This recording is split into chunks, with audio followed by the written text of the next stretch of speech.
All laws regulate morality, and conservatism seeks to protect the idea that morality comes from God, and then it seeks to keep legislation focused on this priority. But more and more, conservatism has gone out to lunch with people that are really not, by definition, conserving.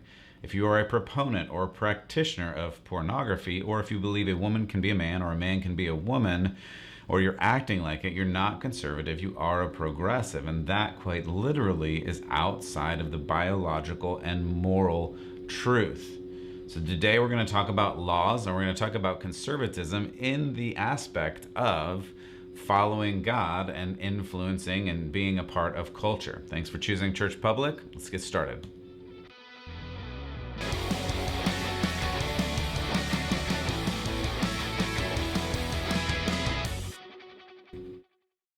All right, welcome back to Church Public. Thank you for joining me today. There is so much going on, and I feel sometimes like I just don't have time to talk about all of it. If you missed some of the episodes, you can go back in the archives at churchpublic.com. You can always subscribe at iTunes and Amazon and Spotify and any of the other places that you get podcasts. I would appreciate you subscribing and giving me a review if you like it. You can also check me out on all of the socials. My name is Matt Odegaard. You can search at Church Public on YouTube and any of the socials there to find me. We are trying to figure out how to understand some of the things that are happening in this world and then act in a certain way according to a biblical worldview. And sometimes that is really confusing and is really hard. And so today we're talking about this idea of laws and laws legislating morality. Many people will say something like, you can make whatever law you want as long as it doesn't affect me, or as long as it doesn't impact me. But all laws legislate morality. This is a concept that should be a common sense understanding, but as we've seen over the course of the year or so, many people have lost their idea of what is actually common sense. And we have moved as a culture in our morality to such a place that on the front, like on the surface level, we say, well, I don't want laws to be based on morality. Just make laws that are good for people. And what we don't realize is that's what morality is. Morality chooses between good and bad. There can be laws that don't let you do things, stop you from doing things that are bad, and laws that really compel you to do the good things. Laws are based in morality, all laws. And of course we know this. Some laws, to make total sense, laws based on murder. Of course, murder is evil and it is immoral, and most everyone knows this, and so there are laws against murder. And yet, laws, even the smallest law, obviously, you think, oh yeah, murder is a moral subject. Okay. But, a traffic law, a law like stopping at a red light, that's not morality. That's just controlling traffic, right? No, stopping at a red light, a law against going through a red light. This is morality. Here's why. It's good. It is a moral good to stop at a red light. Why? Because then you will not potentially kill the oncoming person driving another vehicle, or at the very least harm another person in another vehicle going through a green light. This is morality. Even something as simple as a traffic light legislates morality because it avoids the evil of potentially killing another human.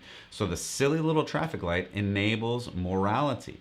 And we could go literally law by law, and I could tell you how every single law gets to a point of morality. It really does. And for some reason we've lost this, or we don't want to believe this, because by and large, this culture doesn't want to believe in God. We don't want to admit that God has anything to do with anything. And this leads us to rather crazy places, as we're going to talk about in a minute, where people who are saying they're conservative aren't moral and aren't living moral lives. And conservatism by nature is about conserving morality and conserving moral laws and conserving the ideals and morals that the founders put into practice through things like the Declaration and the Constitution that show that the laws of nature and the laws of nature's God, in other words, God's law, provides us with this free system. And if we don't have this free system, then something else takes its place. There will always be morality. And the morality will either be based on something that has a just and fair placement system, like God's law, that is just, or something that is immoral. And you get things like tyranny and actual oppression, things that are happening in Cuba. You see people, they take away food from people and they take the lives of people immorally just because somebody wants to. And so laws get put into place in many civilizations over the history of the world that are immoral laws, and those laws lead to death and destruction. And every single law, again, is legislating morality. You cannot escape that as much as you would like to. So we want the laws, as a conservative, to be based on a good morality. We don't want bad laws based on anything, and we don't want laws, any laws, based on bad morality. And more, as a society, as people who are leading the society, trying to remove this idea of morality from God then creates these new, oftentimes weird and crazy moralities that legitimately don't make sense biologically, physically, spiritually, from a justice perspective. They don't make sense, but that's what you're left with when you try to make laws based on something besides what is real. So, I want to tell you a story because I think stories are helpful for us to understand. And really, that's what mythology is all about. That's what even some stories of the Bible, while true, help us understand morality, because they help us understand right and wrong, good and evil, and what we're supposed to do, how we're supposed to live in these instances. So I actually want to look at Daniel today, a story that many of you may have heard about. Maybe you saw it in Sunday school. Maybe you've seen the VeggieTales. I don't know. Regardless, Daniel, a person in history, a real person in history, who was, I would say, we'll just classify him as a leader of the Jewish people. He had some prominence in the Jewish people. He also was abducted by a neighboring country, a neighboring people, and they were forced to do all kinds of things. I'm not going to get into the whole story. You can read it. You can read Daniel in the Bible, as you can see, a little bit past the middle, or if you have electronic devices, just push the buttons and you'll get there. The reason I want to read to you about Daniel is there's a section of this story that you may have even heard about, Daniel in the lion's den. This section is actually all about laws legislating morality. That's really what this is about. And it is about exactly what we're talking about today. It's about the difference between God's morality based on the truth of God, who is the truth, or the morality of the world, which has a tendency to make their own morality, and that morality tends to not be good. It's based on something that they want to, or a means or an end that they want to accomplish. And that's exactly what we see in this story. So Daniel, a devout, right, a follower of God, who is following God throughout all of these crazy ordeals, and a lot of ordeals they are. He continues to follow God even when the culture, the society, the leaders are against him, and in fact against God. So in Daniel 6, you have this king named Darius, and Darius, who, good or bad king, we can talk about later, but he appoints a bunch of people to rule, basically to govern for him, right? And these guys find Daniel and don't like Daniel.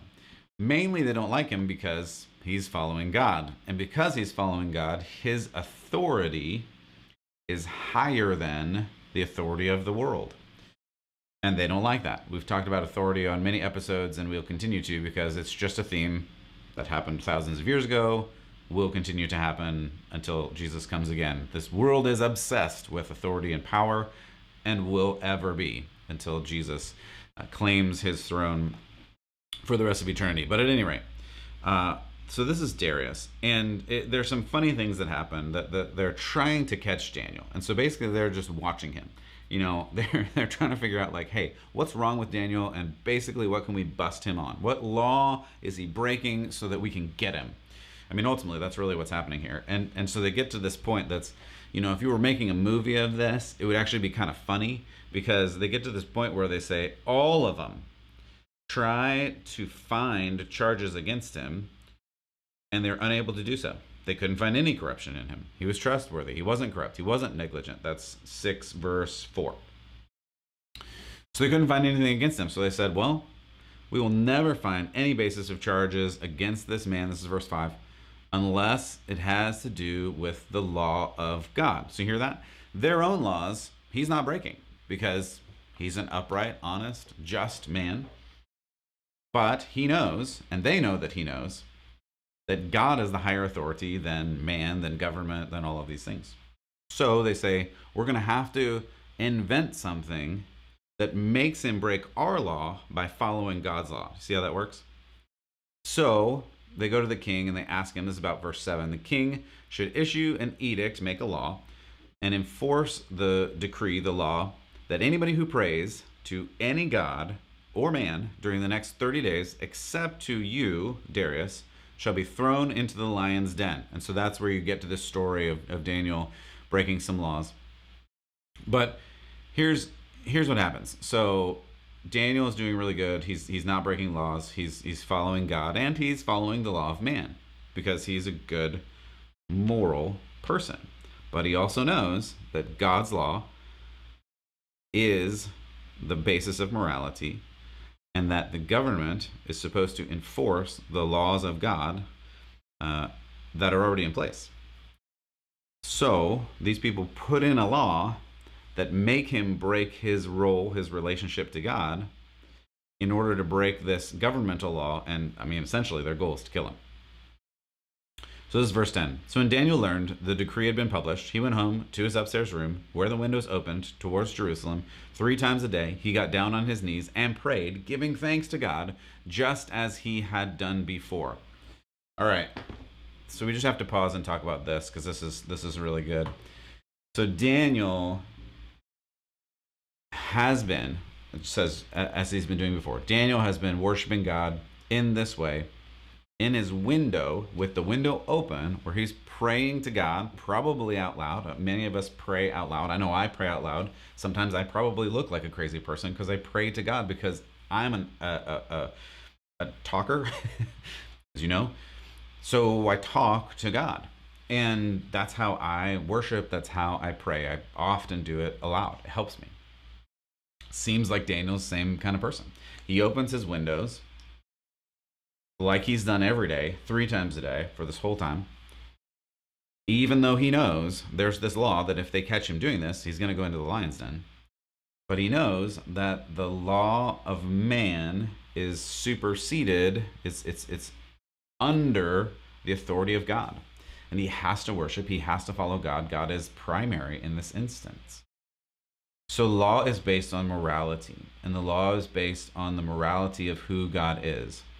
The laws of America, and the laws of every country for that matter, should give you the protection to do what you already have been given by God to be able to do. The protection of the freedom that you have. But unfortunately, more and more, we're seeing crazy laws that go against some of God's laws. And we saw this in many states across the country over the last year, where the government said, you can't worship because it's against our laws. See this in Canada. You see many pastors being arrested in Canada because they went against the government's laws to get together and worship, because they believe that God is the higher authority than the government. And it leads us to this really like wishy-washy view of freedom when we follow the government. This idea of you're free to do whatever you want as long as you're not hurting somebody else. And I admit I held that at some point. I held this idea that you do you, right? You do whatever you want. I don't care what you do as long as it doesn't hurt somebody else, as long as it doesn't impact me. But the reality is that is a small view of what's going on in reality in the kingdom of God. It's a narrow view of morality, and it really becomes a dangerous standard to live by. because your rights come from God. And many people don't like this. Our founders knew this and wrote that into the Declaration and in the Constitution. But our rights do come from God, and our morality comes from God, and the government is supposed to protect morality for all people by telling you can't do certain things or that you should do other things. And many of those laws, by the way, were originally from things like the Ten Commandments. But the government is supposed to do these things. Like, take, for instance, killing people. Like we talked about at the beginning. Most people recognize that killing people is bad. Killing people for no reason is bad. It is morally wrong. But take, for instance, killing babies. And a baby, by definition, is a person. But some say now that is a right. Some others would say that's human sacrifice. How do you determine what is a moral right and legislate for or against a moral right if you aren't starting at the basis of God and morality? If you don't really base your morality on God, then you get to this place where killing babies is a moral right. And it turns everything, literally everything, upside down. Where you would say, most people, again, even now, most people would say murder is wrong. But once you introduce that into babies, now it's right. It doesn't make sense. That's where we get to this place where things don't make sense. And I mean, take something that most people would agree, again, is wrong. Cannibalism. Most people don't want to do cannibalism. And yet, it's been practiced all over the world for a long, long time. But many people would say you don't have the right to eat another human. So who's correct in this situation? Is it based on what the most powerful person in the land thinks? Is it based on what you think? Is it based on some super smart government employee? Is it based on a king, a president? If we aren't determining morals from a human perspective, and at some point it comes to a human perspective, like either it's you or me or the president or a king or the ruler of humanity, like if it's just a person, it's just a person. They may have a title, but at some point it's just a person or a group of people, sure. But then that morality is just going to change over time. And at one point, killing people is bad. At one point, killing people is good. How do you decide? If instead you base your morality on something outside of the human experience, like God, then you can begin to have an actual subjective view of morality and standards and laws that protect morality that is not based on the human subjective idea or experience. This only works objectively if God, who made you and made me, decides what is right or wrong. And sometimes we don't like that because we want to say, oh, I'd rather do this, or this feels better. But you got to decide. Either it's totally subjective and some human makes up the rules for everything, or it is not subjective, it's objective based on God's actual truth. And that truth then creates morality, and the laws protect this morality. And that truth is baked into the documents and ideology of America, and phrases like the law of nature and nature's God, and endowed by God with these inalienable rights. We have this language because the founders specifically looked to God as the creator of morality and government as the protector of the morality and rights that were already established by God. We have rights from God, period. All of the laws legislate good and evil based on God. And we have examples. We have great examples of these in the Ten Commandments. You cannot find these rights with experience or science or materialism. There is no study that's going to expose these laws and these rights based on looking at gravity or looking at the theory of relativity. These rights don't exist without something outside of yourselves. And even just to get more granular, perhaps for a minute, the laws we have don't create the rights. The laws protect the rights. If you think the law is creating the rights, then you have it exactly backwards, and that's where you can then create laws that actually hurt people because you think that law is moral. Again, All laws are moral, all of them. And they're either good or bad morality. I mean, even if you think of it this way, if you've said ever that the government or someone is infringing on my rights, then you, at some level, even understand that the rights don't come from the government, but they come from somewhere else, somewhere beyond humanity, somewhere supernatural, beyond nature. And this is, of course, a religious, a spiritual idea. And you may not like the idea of religion. You may not like the idea of God. You may not like him imposing his reality upon you, but most likely you would object to someone coming up and shooting you. Why? What does it matter if rights are just invented by the government, if they're just invented by some person somewhere? Then what does it matter if they kill you or they kill me? It's because you know life has value. Inherently, you know that. And that value doesn't come from the government. It doesn't come from some person who made up some law. It comes from something beyond that. And I would say, and our founders would say, and many people throughout the history of the world would say, that thing the morality comes from, of course, is God. And this isn't just some weird exercise in language, and hopefully you're still with me and this doesn't sound too philosophical, because this matters. It matters because it affects every single thing that we do. And we're at this point in culture where people are trying to tell you that it doesn't matter what you do, as long as you don't hurt somebody. Don't pass laws that are going to get in the way of my freedom. And it's all about freedom. And it's really not all about freedom. Yes, you have freedom, but freedom is not a goal in itself. Morality is the goal. You are free to live the right kind of life. You're not free to live any kind of life. You never have been. That is a myth. It's not real. And the freedom to live whatever kind of life you want leads us to some really wacky ends. And this is where we get to a couple of the news stories that I started with. Like last weekend, we had Turning Point USA and hold a student action summit, and they chose to remove a person who was, by their definition, a conservative porn star. This person was, again, by their definition, a conservative porn star. And many conservatives online, it kind of blew up, and people took offense because it was, quote, prude, or, quote, not big tent conservatism. And I'm not going to get into the idea of big tent conservatism. I'm just going to say a couple of things. Like, if you live that lifestyle where you sell your body for money, you cannot say you're conservative, and you cannot say you're moral. And that may sound prude, but again, the laws, the legislation, the morality does not come from the laws. It doesn't come from the government. It doesn't come from culture. It comes from something bigger. We just spent a long time talking about that. So if you believe that it does come from something bigger, and really even if you don't, you have to understand that what you do makes a difference.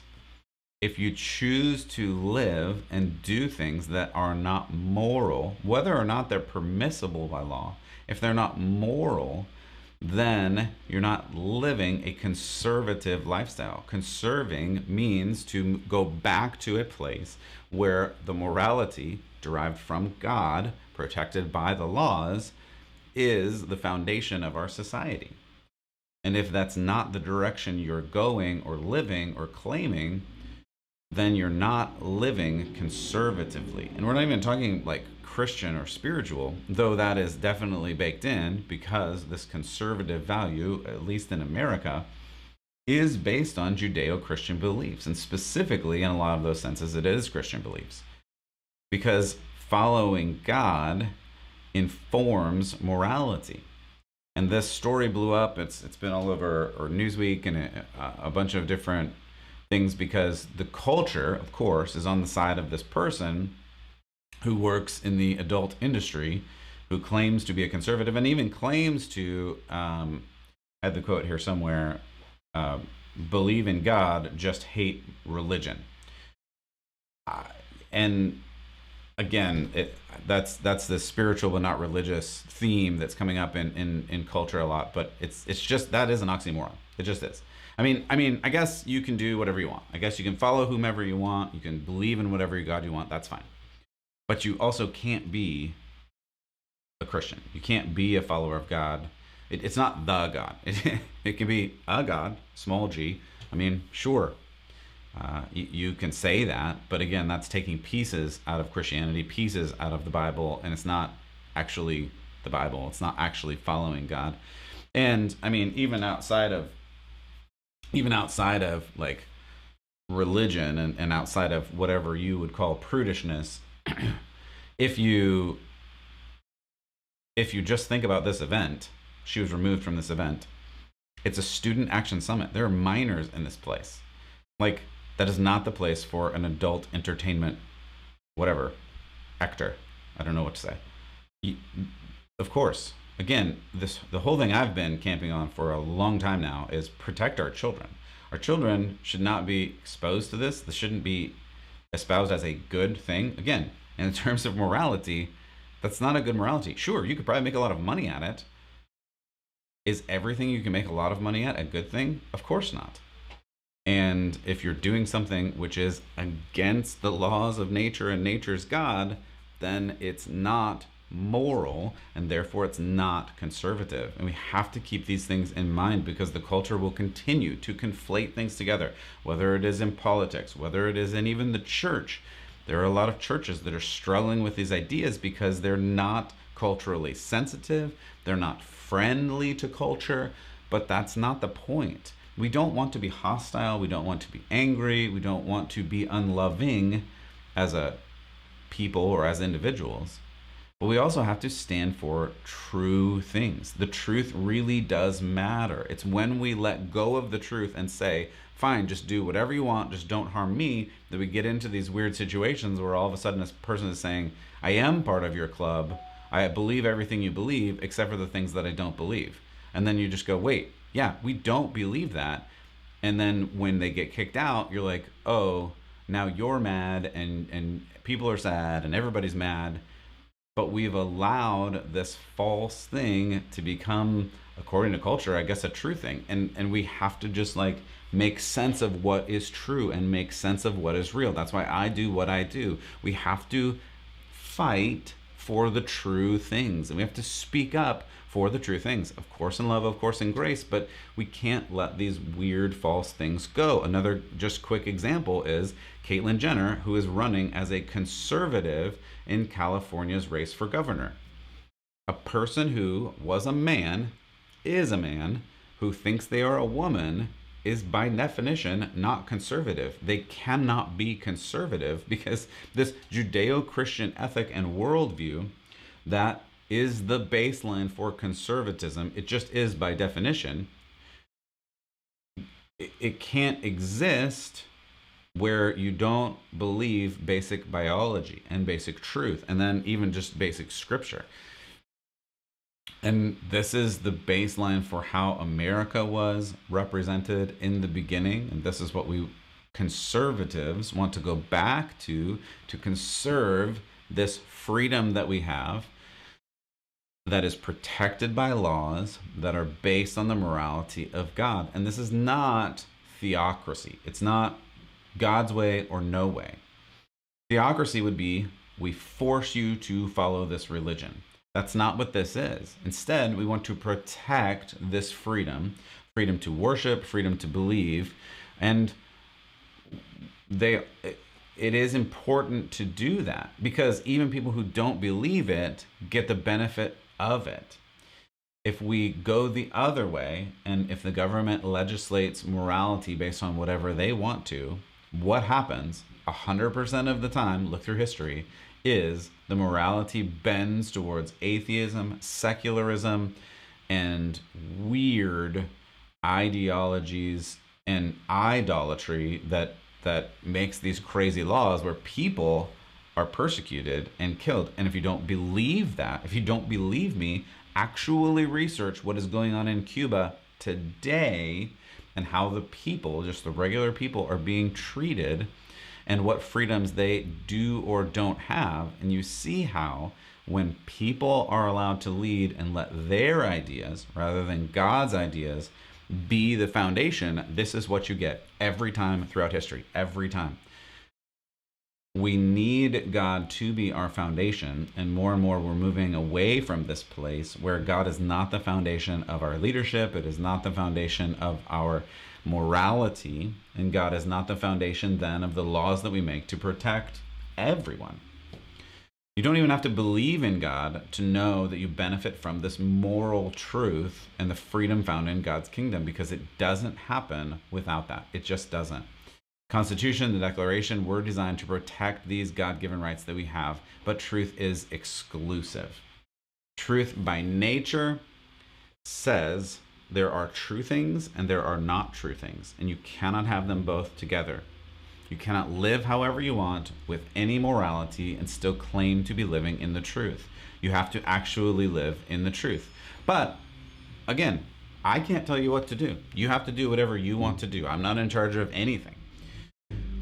But if you do live however you want, don't claim to be living in the truth. Don't claim to be conservative. Don't claim to be following God, but do whatever you want, because that's just a lie.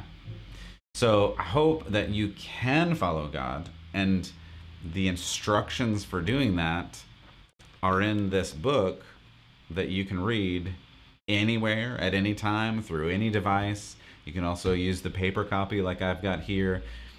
Both are great, and there's many translations. We'll do an episode on translations sometime, but learn about what God says in your life and follow after him. And that's the only way that we can grow together in truth and morality, and then push for the laws. Don't sit back and let people do whatever they want and let whatever laws they want. Find out what laws are coming and then push in and say, that law is not just. That law is not moral, and it's not based on God's reality, the reality of the kingdom of God, the truth that is real. And we, as followers, should begin to say these things. We should begin to watch out for these things. I hope you can continue to do that. I do hope that God blesses you. And for all of you out there, I hope that you keep the faith.